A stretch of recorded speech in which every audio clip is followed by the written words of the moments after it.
Deep within the realm of Wintermist lies the ancient prison, and within this prison you will find a certain room wherein lies the keeper of cold, the Ice Demon. You don't often see a snowball this big and menacing, and I blame it on puberty. However, like most growing children, this big frosty boy is but just a raging child, and I will show you the ways of how to belt a Pharaoh Putanginamo. So to find the Ice Demon, we must first find the entrance to the frozen tunnels. This is sandwiched between Brightleaf and the start of Wintermist. From here, go east and then north past the ancient beds, and you will find a cold rolled steel door that is the entrance to the ancient prison. In order to open this door, we must first obtain a prison key. There are two ways to obtain this prison key. The first way is by buying it from the merchants in Brightleaf, Shadow Dune, or Wintermist for 7,000 gold a piece. The alternative way is to hunt ancient beds in the frozen tunnels until they drop the key. But that's about it. Upon passage through the prison door, travel a ways north up a flight of stairs and then go further northwest through the heated corridor. At the end of the path, you will find a door signifying the entrance to the boiler room. The Ice Demon is waiting for you on the other side. The Ice Demon is a pretty important boss to beat as it provides the fastest solution for most players in obtaining Ice Relics. Ice Relics are extremely important for mages as they are heavily utilized in tailoring. More on this in the video linked above. Apart from the Ice Relics the Ice Demon drops, you can also get lucky and find Spectral and Phantom Helms. These helms are only dropped by the Ice Demon and fetch a pretty hefty price in the free market as they are used a great deal in warrior builds. These are two main reasons for farming the Ice Demon, but they are still very important reasons nonetheless, making this boss fight one you should not pass up on. Now as for your stats, the Ice Demon fight is incredibly straightforward, and all I would recommend is to be at least level 80 in magic and full spell power with the Nightspun set. I do not recommend challenging this boss with melee at all, as you would be extremely overwhelmed in DPS by just about any invading asshole mage. Now as for your prep, bring magic potions and vitality potions, and this will also be supplemented by the boss's drops. If you're attempting this as a mage, then I highly advise against bringing ice-based tomes. You really don't want to freeze the Ice Demon in this fight. And now moving on to his attacks and mechanics, apart from slapping you in the face like how your father loves you, the Ice Demon fight really only has one mechanic. You'll notice 4 rectangles in this room, and one of them is always lit up. These are heating vents which rotate once every 20 to 40 seconds, and as you would imagine, heat is hot and hot turns ice into not ice. So this will be very important against the Ice Demon. The Ice Demon has an icy shield which starts at 100%, and by walking the Ice Demon over one of these active vents, it will deplete the Ice Demon's shield by 3% per second. Essentially, the shield blocks the exact amount of damage you would do to the boss. So if the boss had a 100% shield active at the start, you cannot deal any damage to the boss. But if the Ice Demon had 50% shield left, then you would do 50% of your regular DPS against him. But there's a catch. Like I said, the heating vents rotate over time, and when the Ice Demon is not standing over an active vent, his shield actually regenerates by 1% per second. This means you must bring it over to another active vent if his shield level is still too high to continue doing damage against him. This is why I recommend using magic instead, because you can simply run to the next vent while still dealing damage to the boss and minimizing potential shield recovery. So you can also imagine why freezing the boss is potentially a problem in this fight. But that's really it for this fight. Basically walking a dog and then killing said dog,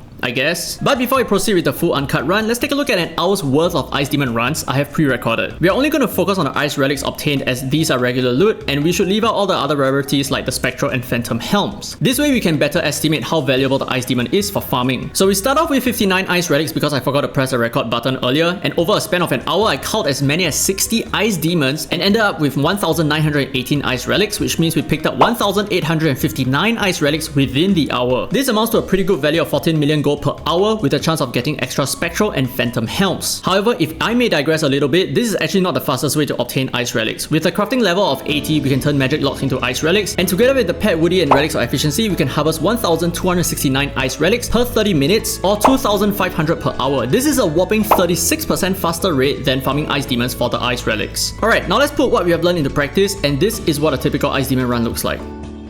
As you can see, I'm doing 0 damage to the boss right now, but things will change as his shield level drops over time.